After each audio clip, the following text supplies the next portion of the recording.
So for the middle traps and lower traps, I think the easiest to give patients is just wide T's and M's. So I say you can either do it on a ball, or do it prone, or do it on a bench. Tell me that rolls on that ball real quick. So a lot of patients have these sitting around at home, and then you say, hey, you got a ball at home? They say, yeah, I never use it. So it's okay, well, I'm going to give you something to do now, okay? So you'll be surprised how many people have them. So I'm not using the ball for any type of proprioceptive work or anything. That's not the purpose of it. It's just simply because they don't have a bench at home, okay? So I'll just have them go here, and they'll take their free weight, and they'll either do a T, okay, or they'll do an M. Some people call them W. I think it's shaped like an M, okay? And they'll do a Y, okay? And the thing to remember with Ys is that your thumbs are up, so they don't want to do this, right? Okay? And you're going to focus on it and instruct them how to keep their scapula back. So their first movement is always this first. I don't want to see this. That's kind of defeating the purpose. Okay? So we got shoulders back and down, Y, shoulders back and down, T, shoulders back and down, and M. If you want to do, like, reps of each?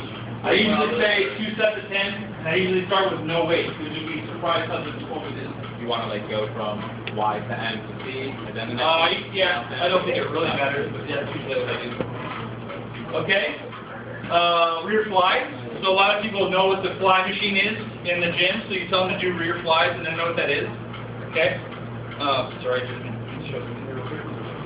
so just like we did it on the ball, I could just as easy do it on a bench. So if people do it at the weight room, same thing, boom, boom, boom, okay?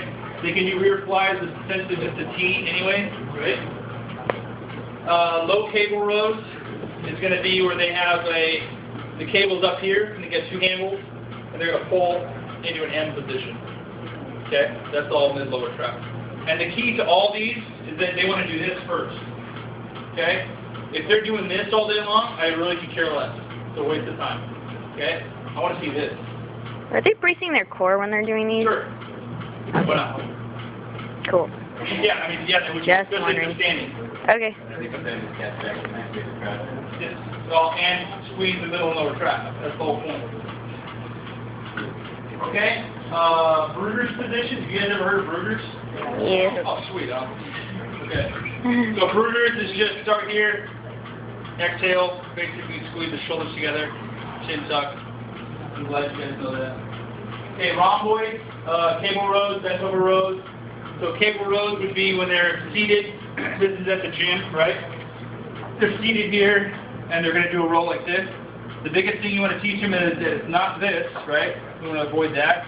And what we want to see first, the first movement, and the most important is this. It's retraction first, then biceps, okay? Retract, biceps. That's how you do a row, okay? If they're just ranking away like this, again, wasting their time, okay? That's not what we're interested in. Bent over rows would be this. You guys have seen this, where it's rowing in here, okay? This should look familiar, right? Okay? You can do it 2 ways. One is straight down, coming right about to the chest line and the nipple line. Second would be coming into the back pocket, okay? Just a little bit different angle.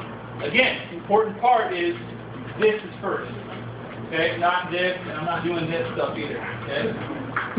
Okay? Nice and easy, nice and slow, right in here, okay? And then shrugs. Shrugs would be this, either with dumbbells or a bar. Doesn't really matter. I don't want to see this stuff. Okay, this is just reinforcing strong, overactive upper traps. I want to see this. Pull back into here. Okay? We're focusing on retraction, if you guys aren't seeing the theme yet. The theme is retraction of the scapula. Not elevation, retraction. Okay? That's how we're going to combat stiff scapula. We combat stiff scapula with strengthening the retractors. We also address stiff scapula by stretching the protractors. Okay? So this is where we're going to get into stretching our pec minor. Okay? Put a roll of a towel behind their back on the table and force their chest back. Okay? Pec major, you got your doorway stretch or a full stretch. Doorway stretch is come into the door, 90 degrees here. Okay? And then simply Just rotate the body a little bit, okay? Don't step in, because now I'm creating anterior stretch, okay? Just simply turn the pelvis and rotate the body a little bit. You can do that at 90. You can do it up here a little bit too. About 45 degrees up, okay?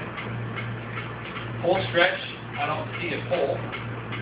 But full stretch or like a broomstick stretch would be this, right? Just bring it up over my head. Okay? Some people do this, you can bring it down and everything that's done too. And then serrated anterior, sideline serrated stretch. Let me jump up on here. This is one that you usually have to do as a physician to a patient. But essentially, I usually stand this way. And I'm going to grip the lateral border of the scapula with my thumb here, okay? And I'm going to stretch this into retract. So that stretch. Okay, so I'm just pushing that scapula into retract. Okay, let's do it this way too. With it doesn't really matter your contact, I really don't care. But push it kind of back into retract, okay? And then land back. You could obviously do, you know, doesn't take a rocket scientist to know how to stretch the pecs too. And then we'll go over this next week, but MRT and all that good stuff there too.